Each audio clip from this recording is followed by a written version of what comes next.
男人无意间从观赏望远镜里看到前女友在哭泣，似乎女孩正在经历着生命不可承受之重。目睹这一幕后，那些被风刷的青葱记忆瞬间如同白昼暴雨般向他袭来。高中时，小叶是个不愿说话且不爱社交的男生，而热情开朗的小春则全然不同。此刻，他正在积极劝导沉闷的小叶参加校内运动会。不擅长拒绝的小叶盛情难却，只好勉强点头答应。下课后，两人来到操场练习袋鼠跳，可过于亲近的肢体接触也让小叶非常不适应。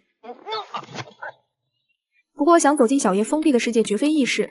即便是如此漂亮的小春，小叶也总是会和她保持着距离。终于到了比赛当天，二人努力完成了接力，也因此团队取得了第1名的好成绩。而以往总是冷着脸的小叶也终于露出了笑容。私決めてたんだ。ミラクルリレーで1位になったら、誰に？葉山君に。この流れで違う人に告白するとか変じゃない？因为事发突然，小叶自然是不会答应小春。可在那之後，他的目光总是会不由自主望向女孩。女孩感冒没来上课，一向内敛的他竟然会破天荒跑到女孩家里。さ、好きになるのが怖いんだ。而正当他要表露真心时，小春外婆的出现却让这一幕变得有些滑稽。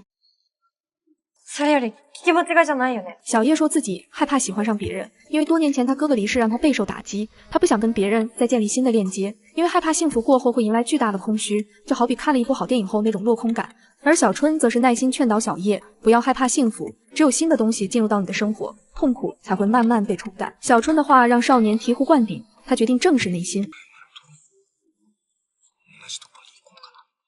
同じところ？同じ大学に行く。不过，现实绝非人为可以控制。两人没有考上同一所大学，但幸好都在一个城市，休息时间也总是会一起出来约会。人間やる気があれば、年齢なんて関係ないよね。何それ？カーネルさんと握手すると、なんか勇気もらえる気がする。小叶也开始陪爱人做疯事，握住了老肯的手。一天晚上，小春给小叶做了一顿炸鸡排。没想到比预想的好吃几分。看着小叶细细品尝美食，女孩忍不住透露心声。原来女孩在初中时期就暗恋小叶，那时候就觉得她吃东西的样子很好看。碍于小叶当时是校内的人气王，她只能默默单相思。可没想到到了高中，她就没有情敌了。小叶有些落寞称，自己高中时因哥哥去世备受打击，每天阴暗至极，自然不招人喜爱。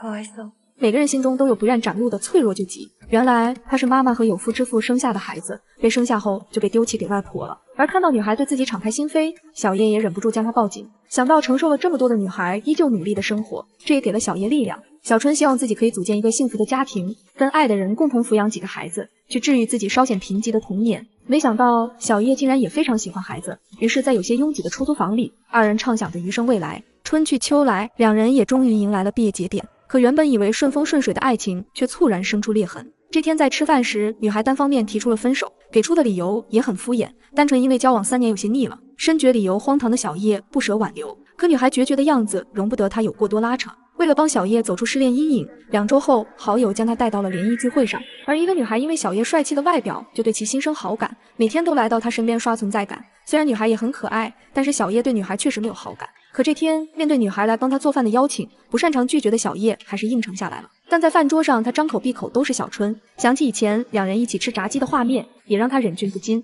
可女孩猛烈的攻势让她招架不住，两人便这么不明不白的交往了。当然，这种欺骗自己感情的行为，不光耽误自己，也耽误别人。没多久，小叶就决定跟女孩分手，一是不想让女孩成为替代品，再者她也无法跟不愛的人过于亲密。俺たちはって言ってたんだよ。亮太の俺たちって、私と亮太じゃなくて、上村さんと亮太なんだよ。女孩的话也点醒了小叶，她清楚自己果然还是放不下小春，尽管对方甩掉了她，但是她还想再试一试。从黄昏跑到了夜晚，她来到女孩家门前，希望她可以回心转意。上村のことが好きなんだ。答案当然是被拒绝掉了。不过几日后，小叶就清楚了女孩拒绝他背后的真相。小叶去女孩之前工作的保利院找她时，被告知女孩已经辞职住院。原来女孩在不久前被查出身患疾病。地球にいくつか禁止があるんだって。地球を摘出するのが一番の方法なんだ。以上。じゃあ帰って。とりあえずそばにいさせてよ。少しでも上村の力になりたいし。葉山くん、私たちはもう終わったの。晚上，小叶悄悄来到医院，看着女孩熟睡时紧皱的眉心，非常心疼。临床的阿姨劝小伙子偶尔也要幼稚一把，不要怕被女孩拒绝。上村は俺に迷惑をかけたくないから。上村は自分が大人になったら、母さんと子供たちがいて。小叶又来到两个人热恋时最常来的地方，用望远镜看着这座城市。而就在他的镜头一转时，熟悉的身影让他倒吸一口凉气。可下一秒，投币望远镜就关闭了镜头。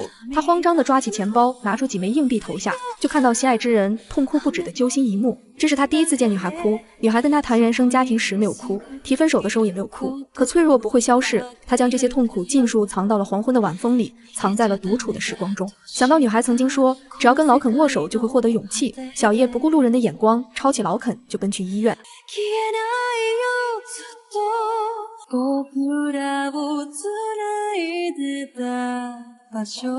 回想起跟女孩相处的点点滴滴，一直是女孩在治愈自己，给自己力量，她是不是也该做点什么？显而易见，看到小叶抱着这么个大家伙，也让在场的人都震惊不已。上村がいないんじゃどうしようもないよ。俺上村がいたから脱出できたんだよ。子供がいなかろうがなんだろうが、俺は上村と一緒にいたいんだ。